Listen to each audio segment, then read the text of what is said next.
Shalom, selamat pagi Bapak Ibu serta saudara yang dikasih oleh Tuhan. Kiranya berkat, damai sejahtera dan sukacita dari Tuhan Yesus Kristus senantiasa menyertai kita sekalian. Sebelum kita mendengarkan firman Tuhan dan renungan, marilah kita berdoa. Tuhan Allah Bapa yang Maha Baik, kami sungguh bersyukur atas kebaikan dan kemurahan-Mu, karena Engkau Tuhan yang selalu melindungi dan memberikan pertolongan dalam kehidupan kami.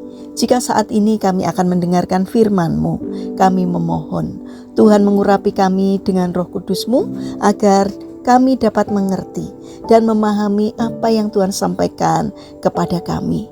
Mampukan kami untuk menjadi anak-anak-Mu yang mentaati firman-Mu. Terima kasih Tuhan. Di dalam nama Tuhan Yesus Kristus kami sambut berkat firman-Mu. Amin. Bapak Ibu serta saudara yang terkasih, bacaan firman Tuhan saat ini diambil dari TB2, Kitab Amsal pasal 27 ayat 17. Demikianlah sabda Tuhan. Besi menajamkan besi, orang menajamkan sesamanya. Tema renungan saat ini adalah ditempa lewat pertemuan, diasah lewat perbedaan. Bapak Ibu serta saudara yang terkasih, firman Tuhan di dalam kitab Amsal pasal 27 ayat 17 mengingatkan kita bahwa kehidupan tidak pernah dijalani sendirian. Sama seperti besi yang membutuhkan besi lain untuk menjadi tajam, demikian pula manusia membutuhkan sesamanya untuk bertumbuh dan dibentuk. Tanpa kehadiran orang lain, karakter kita akan tetap tumpul, tidak terasah, tidak berkembang, dan tidak dewasa. Seringkali kita menyadari bahwa pembentukan karakter bukan hanya terjadi melalui orang-orang yang baik, ramah, dan menyenangkan. Justru tanpa kita sadari, Tuhan juga memakai orang-orang yang sulit, menjengkelkan, dan yang tidak sejalan dengan kita untuk membentuk kedewasaan iman dan kepribadian kita.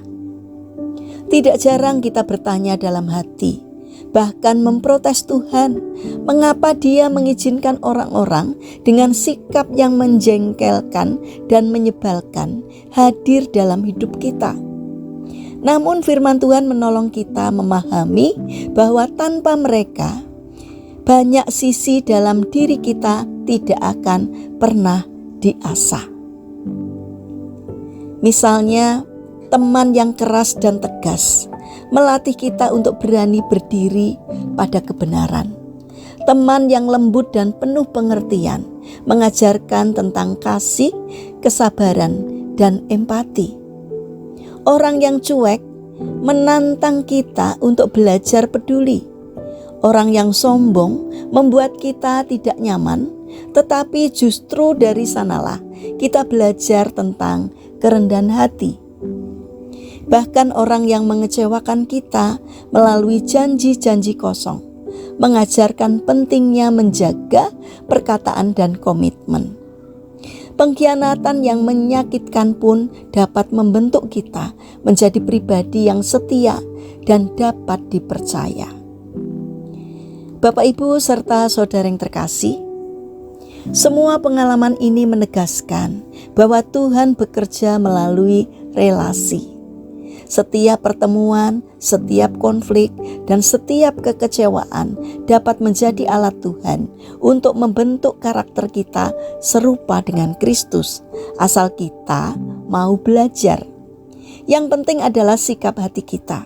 Maukah kita mengambil pelajaran dari setiap peristiwa? Maukah kita memilih yang baik dan meninggalkan yang buruk? Kini kita tidak perlu lagi memprotes Tuhan tentang orang-orang yang ada di sekitar kita. Pertama, karena Tuhan sedang memakai mereka untuk membentuk kita. Yang kedua, mungkin tanpa kita sadari, di mata orang lain kitalah yang sedang menajamkan mereka, atau bahkan menjadi orang yang menjengkelkan bagi sesama. Kesadaran ini menolong kita untuk lebih rendah hati dan mau terus diperbaharui. Pertemanan adalah anugerah. Di dalamnya kita belajar untuk memberi dan menerima, mengasihi dan diubahkan. Kiranya melalui setiap relasi, kita bukan hanya menjadi pribadi yang lebih baik, tetapi juga menjadi pribadi yang dapat menjadi berkat bagi sesama, sehingga nama Tuhan dimuliakan. Mari kita bangun karakter untuk saling menerima. Kiranya Tuhan yang dipermuliakan melalui relasi kita dengan sesama. Mari kita berdoa. Tuhan Yesus yang Maha Baik, terima kasih untuk setiap orang yang Kau hadirkan dalam hidup kami, baik yang menyenangkan maupun yang menjengkelkan. Ajarlah kami melihat setiap pertemuan sebagai sarana pembentukan karakter kami. Bentuklah kami menjadi pribadi yang dewasa, rendah hati, dan semakin serupa dengan Engkau. Bapa yang Maha Baik, kami mendoakan bagi mereka yang mengalami permasalahan dan kesulitan hidup. Kiranya Tuhan berkenan hadir untuk menolong mereka. Bagi mereka yang terbaring sakit, kiranya Tuhan memberkati setiap upaya yang mereka lakukan. Kiranya Tuhan juga berkenan untuk hadir memberikan kesembuhan.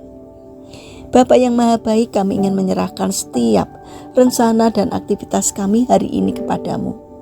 Berkati apapun yang boleh kami kerjakan, sehingga boleh mendatangkan berkat dan sukacita, tidak hanya bagi diri kami, namun juga bagi sesama kami.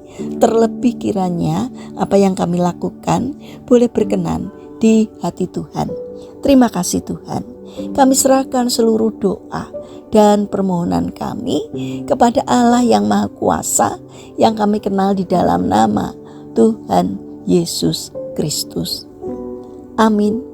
Puji Tuhan Bapak Ibu serta saudara yang terkasih, kiranya firman Tuhan dan renungan hari ini dapat menjadi berkat bagi kita semua.